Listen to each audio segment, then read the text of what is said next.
Hello everyone! Welcome back! Habang ako'y nagtitinda, ay nadaanan ko ang isa sa pinabibili ni Mrs. Ang bentilador daw ay huwag kalimutan. Sa dami ng pagod ko, buti na lang ay hindi ko siya nalilimutan.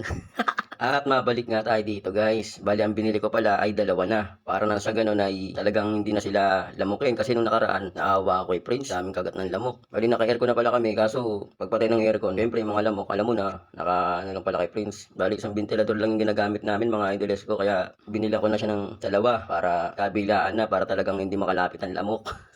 At yun na nga guys, sinassemble ko na nga. Madali lang naman siyang ikabit. Konting ikot-ikot lang at adjust lang. Mabubuo mo na siya agad mga idols ko. Ito na nga rin pala yung binili kong ventilador. Kasi nga ito daw ang uso ngayon. At ipid po sa konsumo. At naka-submeter nga lang pala kami ngayon mga idols ko. Kaya binili ko. Medyo malakas naman talaga guys. At tipid pa sa kuryente. Bukod sa tipid na sa kuryente guys, ay napakaganda pa guys. At madali lang siyang bitbitin kahit saang area ng bahay mo. Pwede mo siyang ilipat at dalhin. Kumpara naman dun sa nakasanayan natin ginagamit na ventilador mga guys. Perfect na perfect talaga siya guys. Saktong-sakto sa kwarto, sa receiving room, sa computer table. Ayan. At maganda rin siyang tignan at malinis din. At kagandahan pa sa kanya guys, ay pagka marumi na siya guys, hindi ka na mahihirapan maglinis guys. Kasi kumpara dun sa nating mga ginagamit na ventilador ay kakalas-kalasin pa natin. Ito guys, hindi mo na kailangan magkalas-kalas. Kuha ka lang ng tissue at wipes. Pwede mo na siyang punas-punasan. Ganun lang kabilis mga idols ko. Kaya ito na talaga ang binili ko. At tinulungan na nga ako ni Bonnie guys. Kasi nga daw ang bagal ko daw buuin yung isa.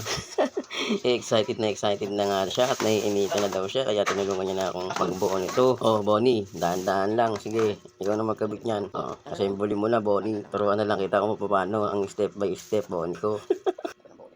Love ko nga si Bonnie kasi nga mga guys, ka-birthday ko yan. At bago nga pala si Bonnie, ay meron pa akong isa. Ay kinuha. Tapos kala ko hindi na masusundan at agad yan dumating si Bonnie. Ang magandang bagay pa nun mga idolize ko. Ka-birthday ko pa. Talaga yung saya ko, hindi mapansiglan. Yung tipong talagang masaya ko ng mga time na yun. Kasi nga birthday ko yun. At dumating pa sa akin si Bonnie. Kaya love ko talaga si Bonnie. At balik nga tayo dito guys. At yun na nga, at nabuo na namin yung dalawa. Grabe, ang ganda talaga niya guys. At sulit na sulit talaga. At perfect na perfect yung nabili natin. At huwag mo namang kalimutan mag-follow at mag-subscribe sa aming YouTube channel. At maraming salamat naman po sa inyong pagsuporta. Love you guys. Babush! Alright.